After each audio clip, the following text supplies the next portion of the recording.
It's June, it's boiling. We are at the start of what they're calling a mini heat wave here in the UK. I'm in Birmingham in the West Midlands.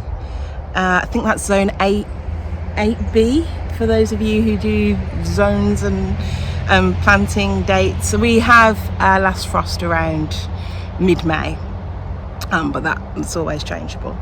This is the start of my allotment diaries. Late last year, I put my name down for an allotment in the area that we live. I wasn't holding out much hope. I've seen people waiting years and years and years to get allotments, and I got a phone call March of this year, March of 2025. So only about 4 months after putting my name down for a little site. It's not huge, not massive, but it's about a 5 to 6 minute drive from where I live, and it's beautiful. It's absolutely gorgeous. It's a full-size plot, or what they have as a full-size plot here. So it's like 30 meters long by 7 meters wide, and I thought, okay, yeah, let's do this. I've been watching a lot of YouTube videos about people's allotments. I watch a lot of Emma's allotment diaries. I've been watching The Little Farmer's Farm. I used to watch a lot of Steve from Greensider, who unfortunately is no longer with us, but his videos are still there and are a mine of information. So I thought, I've got an allotment now. I am going to record, if you like, this journey in a video diary.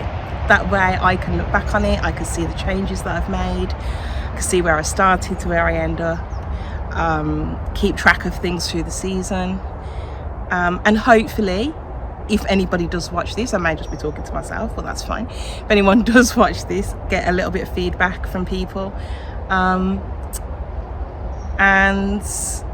get some idea of what I'm supposed to be doing, because I really don't have a clue at the moment. So this site, when I first got it in March, it was all covered over. It was covered in black plastic, which wasn't very attractive, but did the job of keeping, there was no weeds, only just like around the edges there was some weeds and some stinging nettles and things like that, but most of it was covered in black plastic. So I signed on the dotted line, I got my keys, or gate code in this case, and I thought, yeah, brilliant. And then my health took a turn for the worse. I've got numerous conditions: arthritis, COPD, pernicious anemia. It's a whole box of ickiness, and unfortunately I wasn't able to get down here until about a week ago. So it was left for 2 months, and I thought it'd be fine, it'd be absolutely fine. It's covered in black plastic, it's covered in weed membrane, some parts of it. It's like, it's not, I'm delayed, but it's not going to be, it's not going to be a problem. So I'm feeling better, and I come down from my first day, and instead of weed membrane, there's just weeds. It had grown on top of and through the plastic, through the weed membrane. They were shoulder high. The entire plot is covered in shoulder high nettles, comfrey, brambles everywhere, and bindweed. So much bindweed. I'm struggling to see it, it's so bright. So much bindweed.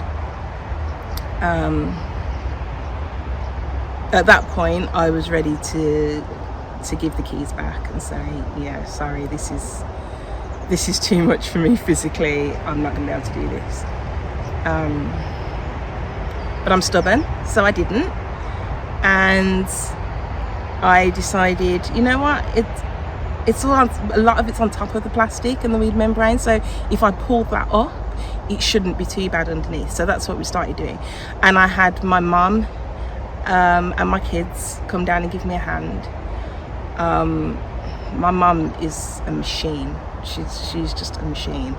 once she gets started, she had her arms in the stinking nettles, and there was things crawling on her, and she just flicks them off, and I'm like scream if I don't like spiders. I don't like spiders or anything really that crawls or any kind of wildlife. So I got an allotment. Yeah, it's gonna be fine. It's gonna be fine. So yeah, Mum came down and she helped me clear one big patch of it. So to now, we are in the process of, or I am in the process of, because all my help is gone now, I'm mostly here on my own.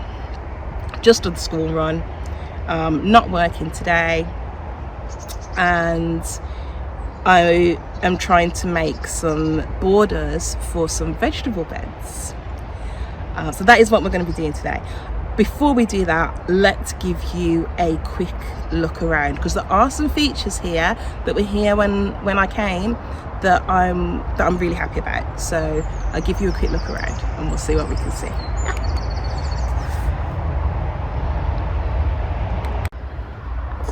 So it's quite a large plot. It goes from the end down here past that black plastic there where the grass is. That's the start of the plot, and it comes all the way back here. It's about 30 meters long. It's about 7 meters wide. So at this end of the plot we've got a shed. This was here already. If I move my chair inside, it's a decent little shed. The roof is very sound. No leaks. There looks to be a bit of leakage, and maybe something's been nibbling at the wood at the bottom there, so we might repair that. I don't go in there because spiders. I will clear it out. I've got plans for that. Next to the shed we have a fantastic supply of nettles.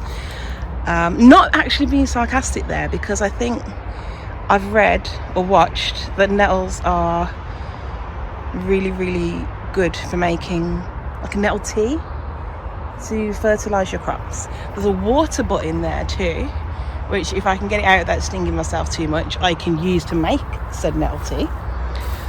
We've got some brambles. They need to go. These fruit trees are absolutely gorgeous. They're apple, I believe. Unfortunately, they all belong to next door's plot.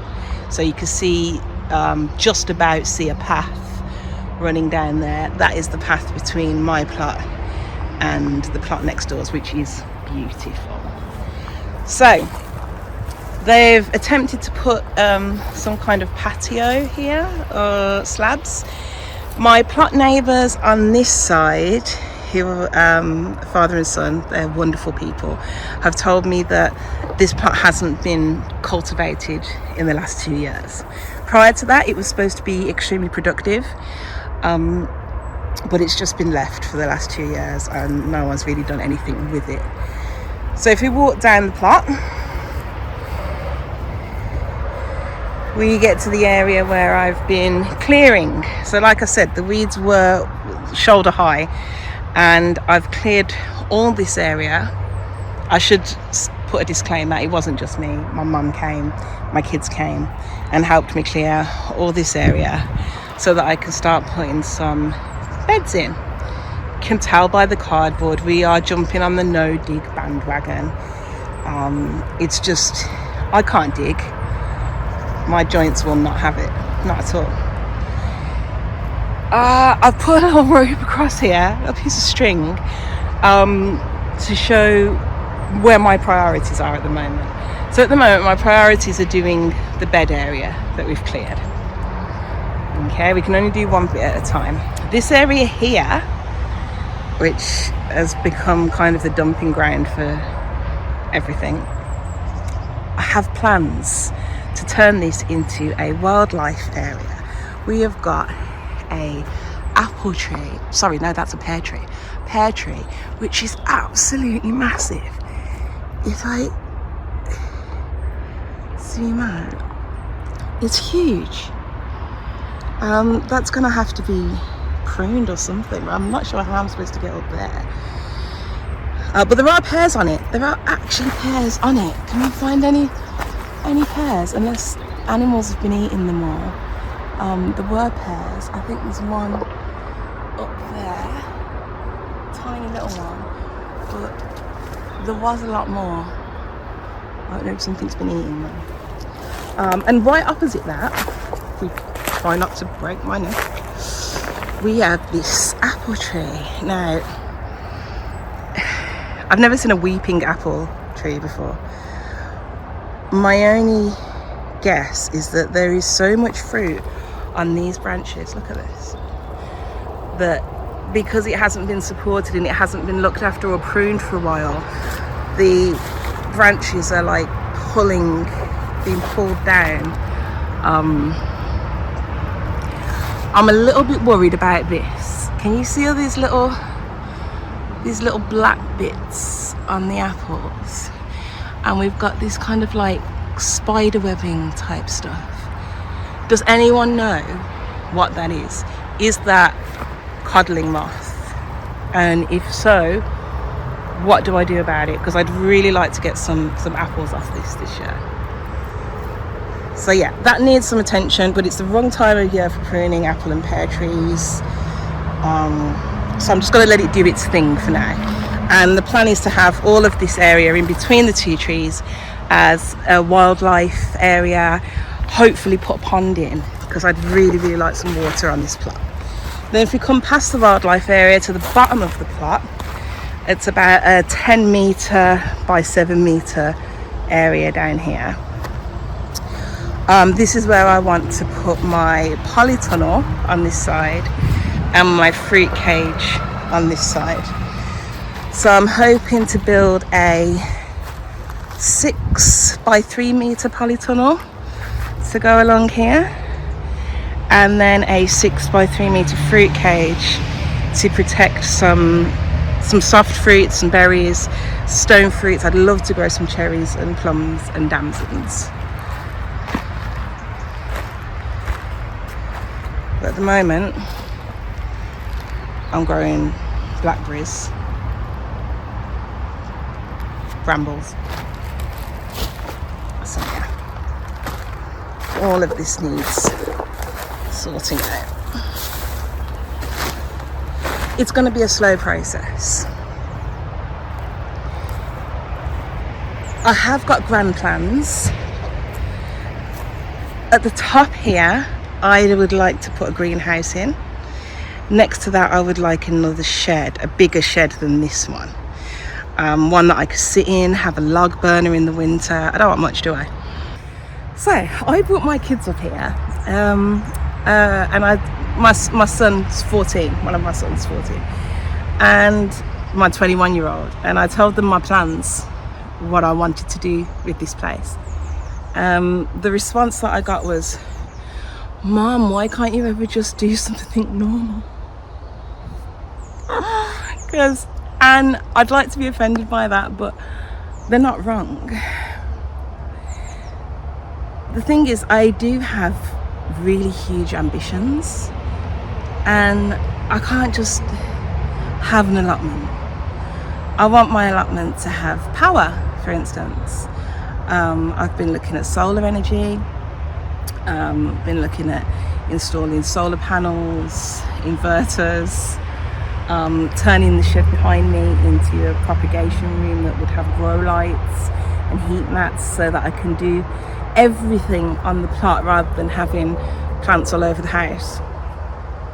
The thing is, there's no money.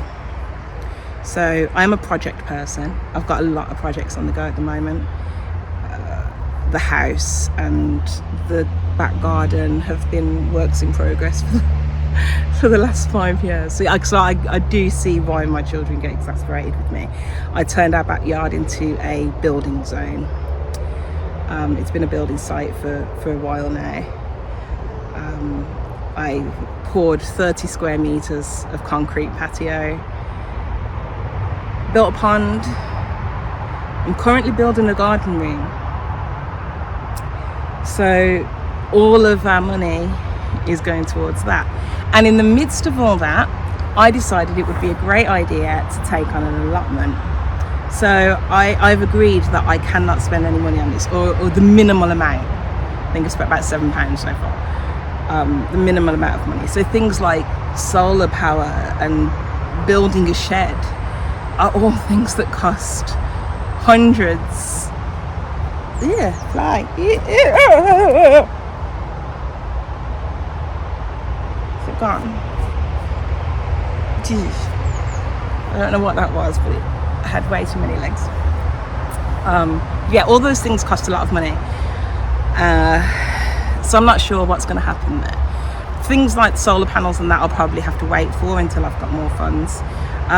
Things like sheds and greenhouses, I'm hoping to be able to do with reclaimed materials, salvage stuff, stolen stuff. No, I won't steal anything. But I may raid some skips with the owner's permission, of course. So yeah, it's going to be a huge challenge to get this to match the vision in my head.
So, you know when you watch YouTube videos and they make everything look quite simple.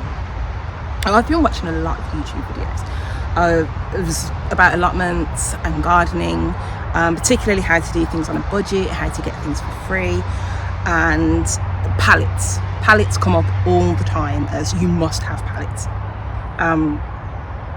You can do so much with them. You can make fences, people build sheds, you can border your beds, make raised beds, things like that. So I was got to get some pallets. I've managed to get some free pallets. There's a company just up the road from here who they make wheels, I think, and I went in there and got all brave and said, you know, do you have any pallets like for free that I can have? And they was like, yeah, sure, come round into the yard. And they've got just loads of them. I could only fit 4 in the car at a time, but I've brought 4 down here. I was like, right, I'm going to take these pallets apart, I'm going to use those to make my raised beds. I've seen YouTubers do it, I've seen videos of people doing it. It's all lies, just lies. It's not. It's so hard. I cannot get these pallets apart. Every time I try, the nails are like an inch thick and they're just splitting the wood into splinters. Maybe my pallets are old and crappy, but it's just so hard. And I can't be buying wood to do beds. I could do beds without wooden edges, but I think they look nice. They look nice, and they keep everything where it's supposed to be. And I want wooden edging on my bed. So I'm going to have to persevere with these pallets. I'm not quite sure how I'm going to do it. I've got a crowbar, a hammer. That doesn't seem to be working.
I could not get this out. It was splitting all the wood here. See where the nails are? They were just splitting all of it, which is no good to me. So I had to use a handsaw to saw a bit off. Then I could get the crowbar in this part, if you can see that, where the plank meets this little block that puts it together, and lever against that. That got it out without splitting the wood. I've still got to get the nails out somehow, but I'm hoping they'll just knock out. It's taken me a total of 15 minutes to do that. Now these pieces of wood are about 1 meter long. I need 6 of them to frame each bed. So if it takes me, I haven't even got one out yet, if it takes me 20 minutes to get one, it's going to take me 2 hours to frame one bed. I have 12 beds. Yeah, it's not as easy as it looks. Thankfully, I have some, here's some that I made earlier, some that I've literally just found on the plot that are already cut, so that might help. But yeah, and I'm sweating like a pig. Good times, good times.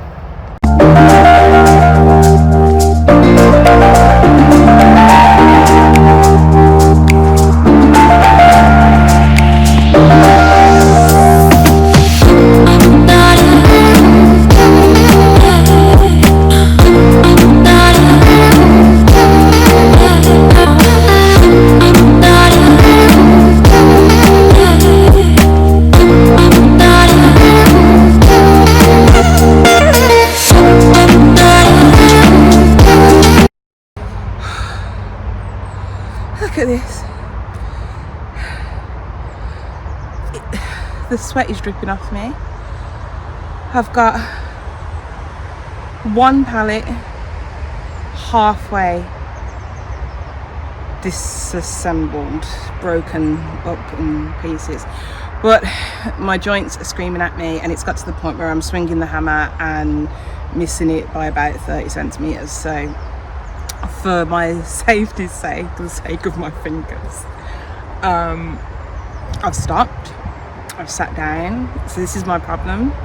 I can't work for very long without resting, but we'll get there, we will get there.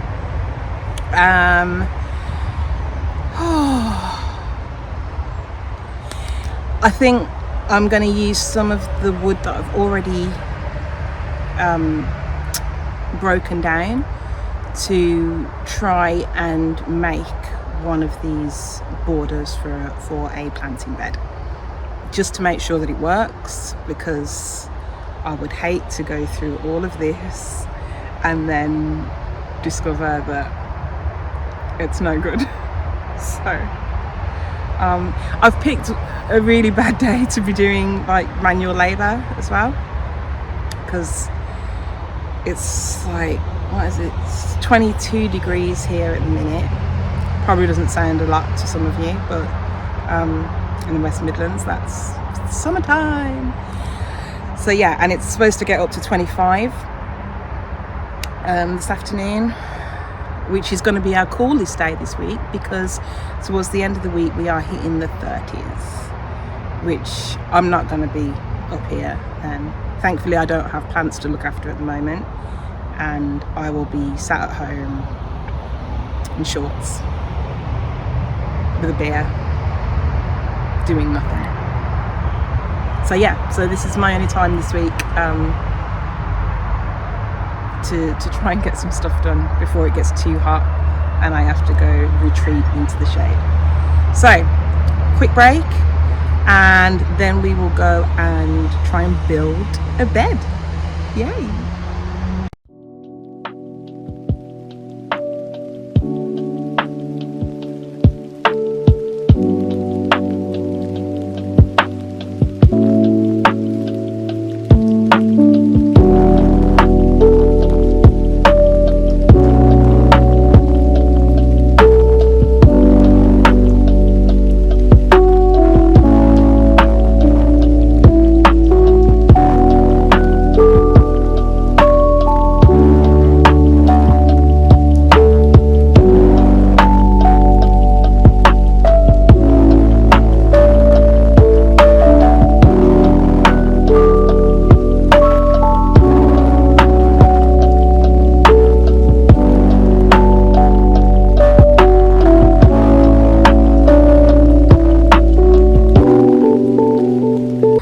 Okay, so I've set you up here, so hopefully you'll be able to see what I'm attempting to do.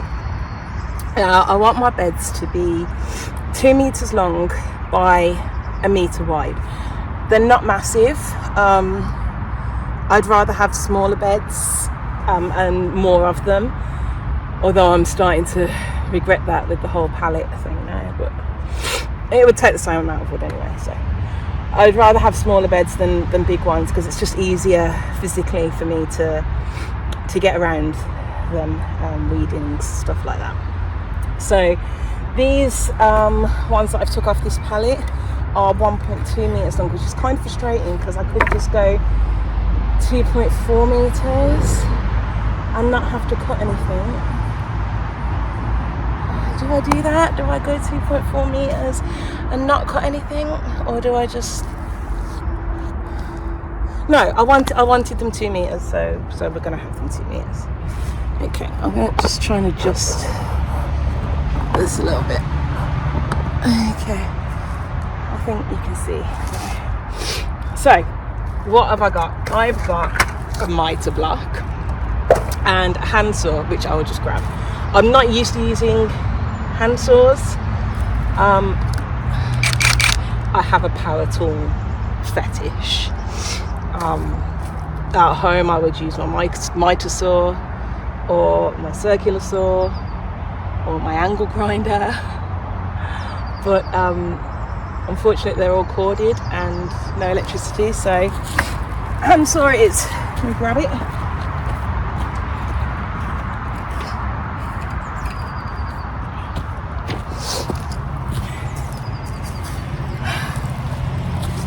So that's 1.2. I need this one to be 80 centimetres. Cut off the bit with the nails on, that will be helpful. You know what? It would help if I had a pen, wouldn't it? I have got one, but I don't want to get up again. So it's all the way over there. We'll use this. This will make a mark. 80 centimeters, just like that. Okay, let's see this now.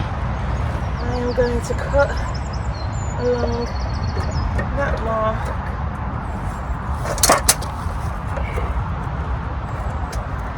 Using the mitre box to keep everything square,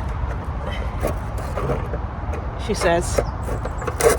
Hey, there we go. It's working.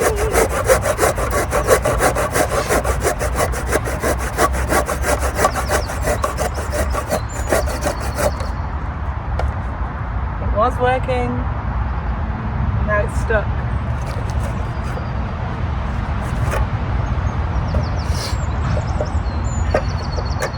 Why is nothing just easy? Just like... Am I wrong for wanting things to be easy? Life isn't easy. But sawing planks of wood should be easy.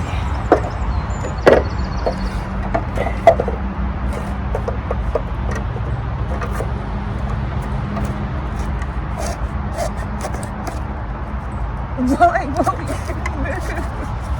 You know what? Stuff the mitre box. Who cares if it's bent? I don't. This is probably breaking every health and safety rule that was ever made. What is wrong with you? Good question. So many things.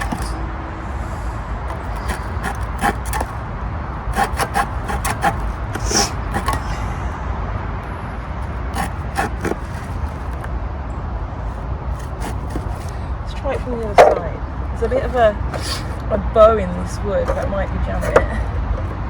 Try it from the other side.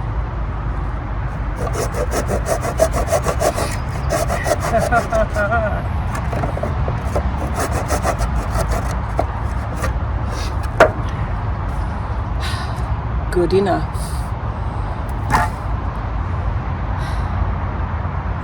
That's all we want. good enough. Now I've proven myself incapable of using a handsaw.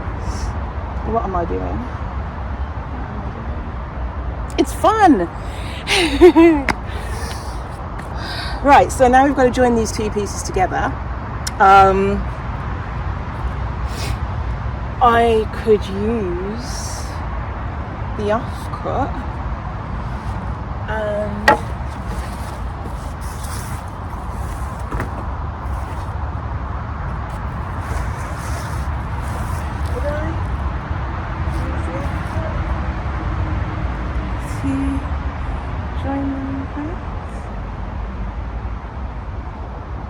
if that wasn't there, but that's in the way. This bit here, it's in the way. Can I get that up? Bet I can. Oh God!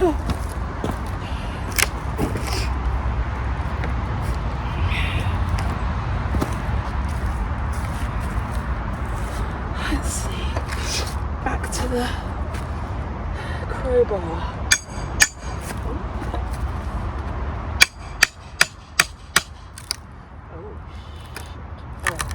Okay. It's kind of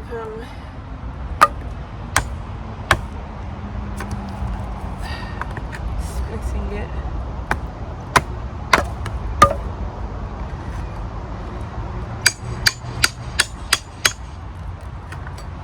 Okay, it's off.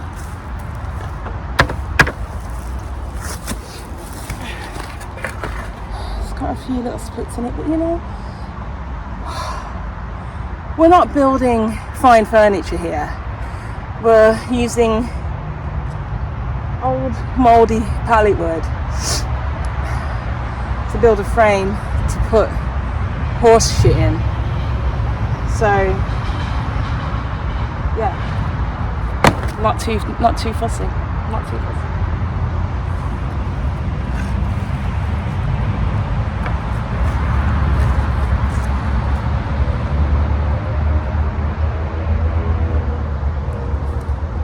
Okay, screws. So I bought these brackets for these for corners. I've got several different screws. So I've got 50mm, 70mm, which are probably both going to be too big, but then 16mm is probably going to be too small. What did I need then? Yeah, that's definitely too small. What's this one? This is 50mm. Okay, so it's going to have to be a 50mm one. I'm going to screw this in. I'm not making pilot holes, so I'm probably going to split the wood even more. I could make holes. I've got my drill. That's cordless. But honestly, I'm so hot and sweaty right now. I don't even care. Yeah, it's split and it went all the way through, so that's just great. That's really good.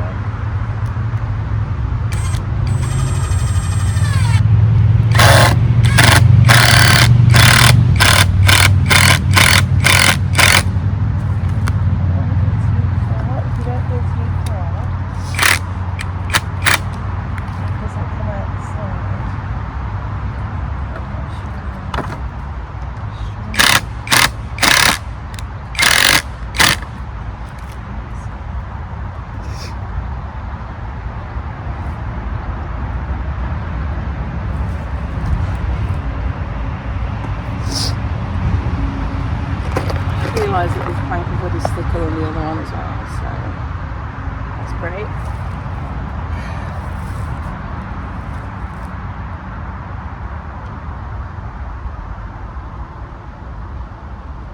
I think I need to screw this from the other side.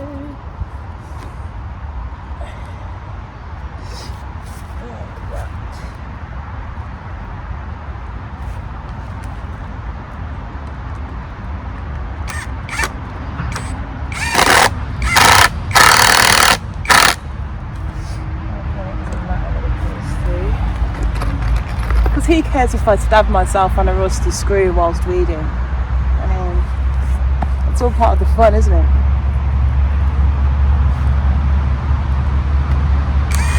Fresh fruit, veg, tetanus.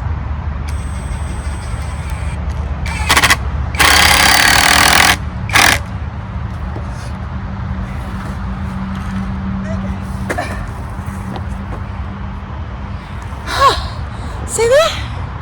We have one edge. Looks a bloody mess, but it's done. Let's do some more. Yeah? Shall I have a rest first?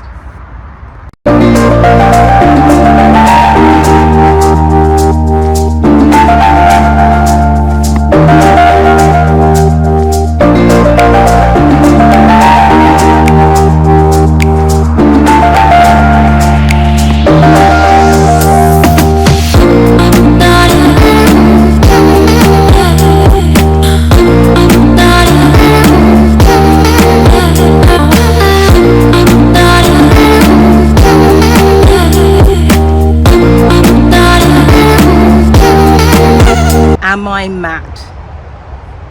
Quite possibly.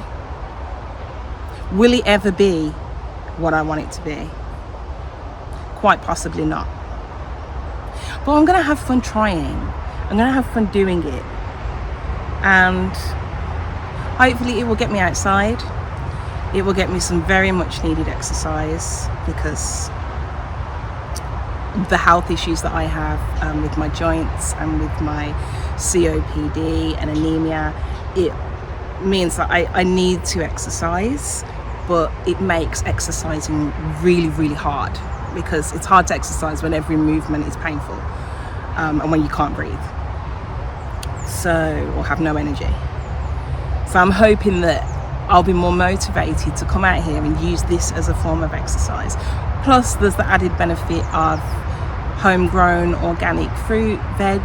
I've decided to record my progress, if you like. What was it called? Vlogs? I'm old. I don't really do that sort of lingo. I'm vlogging, or it's a YouTube diary, if you like, in the hope that it will push me along, it will motivate me to see the progress, and also that if anyone out there does watch it, I might get some hints, tips, and you can help me along, because I don't have a clue what I'm doing. I've grown stuff before, never very successfully. My carrots were like that big, and slugs ate my cabbage. Well, we're gonna try, and like I say, I have big plans to grow the things that we really like to eat. The majority of that is fruit. The fruit is really expensive. My kids love it, I love it. So if I can grow fruit, which is also is lower maintenance. I want to grow some vegetables, absolutely I do. I want to grow tomatoes, cucumbers, peppers and chilies.